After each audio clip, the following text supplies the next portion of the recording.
Kumusta, Ate Maricel?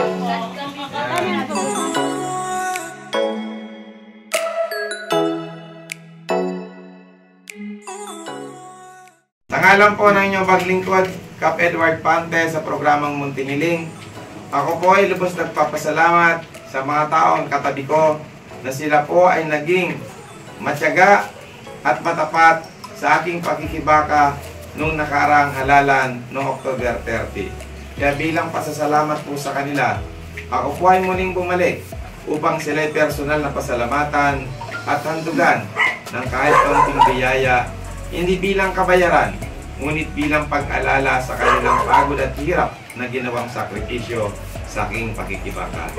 Natalo man tayo sa halalan, pero ating pagtulong ay hindi magbabago kailanman. Kaya maraming pong salamat sa inyo.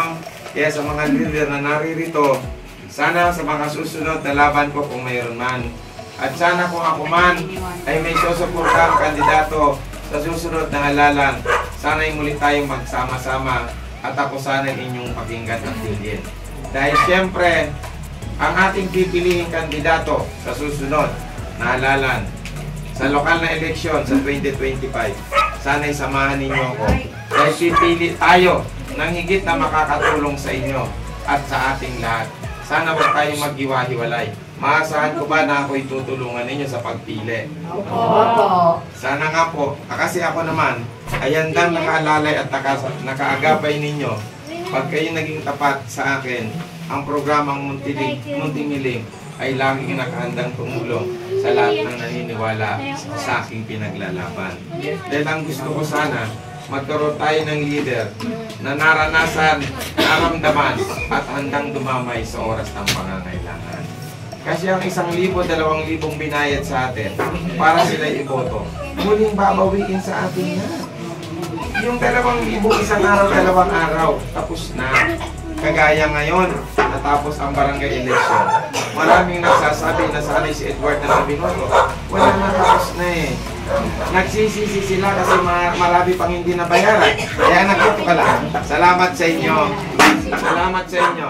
Sana'y makakaasa ako at makakaasa kayo. Ang katapatan ninyo ay susuklian ko ng katapatan, ginhawa at pagtulong sa oras ng kagipitan. Maasahan po ninyo.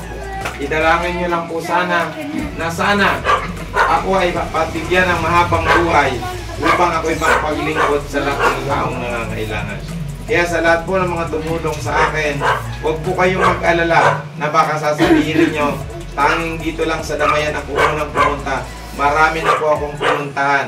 Huwag po kayong mag-alala. Lahat po kayo ay personal kong pupuntahan, pasasalamatan, at bibigyan kahit papaano bilang pagkilala sa inyong katapatan at pagmamahal sa akin.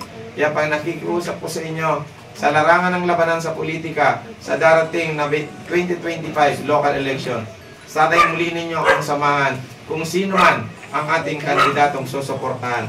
Sana'y tayo magsama-sama at pipili ang inyong habang lingkod na higit na makakatulong sa atin.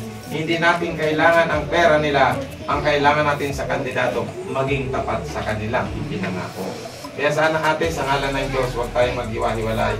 At maaari po tayo magpa-meeting ng anumang oras at may itinatayo tayo ng samahan.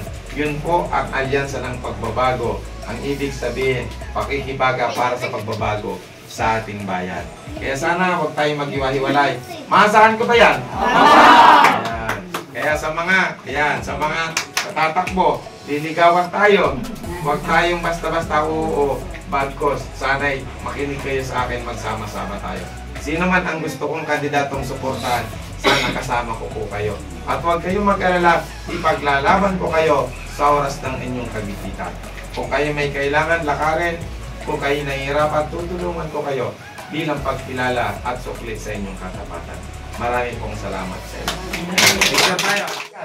Para doon sa mga naging leaders natin nung tayo lumaban. Kaya kahit tayo natigo sa labanan, pero hindi naman kayo natigo sa aking pasasalamat at pagtulong. Yan nanay, tanggapin niyo po ulit itong karagdagang mas marami dahil kayo ay naging tapat sa panunungkulan bilang leaders. Yan nanay, yan, salamat sa iyo. Nakita niyo nanay, kahit ako'y natago, Pero hindi ako natalo sa puso ninyo. At talagang aking pagtulong na rin. Ate, sana muli tayo magsama-sama. Yan, ito po ay pamimigay ng programang Muntingiling. Sa pangunan yung abang lingkod, si Ate Marcel, si Sunny. Yan. Nay, ikaw na yung magkuha na abot mo sa akin. Ayan. Ayan na, Nay. Nakita nyo, mas malaki yan, no? Ha? Ayan na, Ate. Ayan. Ayan, salamat. Ate. Ayan, Ate. Para salamat natin sa Diyos. Kompleto yan. Bilang yan, bilang. Kompleto yan kung anong bilang ibinigay sa atin. Yan natin tinutupad. Ayan. Picturean mo rin yung bahay Ayan, nila. dito. Ayan. Salamat ate. Oo, yun lang talaga. Tingnan mo naman yung tingnan. Nakita niyo ate ha. Ako lang ata ang bumalik na kandidato. Ikaw mag-alala ka kahit Samahan ninyo ako sa pagpili. Ha? kaya kung ito mga yan, kailangan nilang pakit pa rin. Nanalo na eh. Sabi, di ba punta dito kayo? Salamat Anya. Kaya maraming pong salamat sa inyo.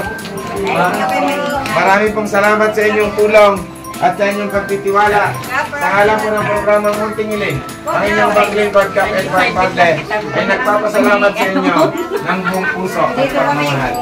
Salamat sa inyo. Maraming salamat sa inyo.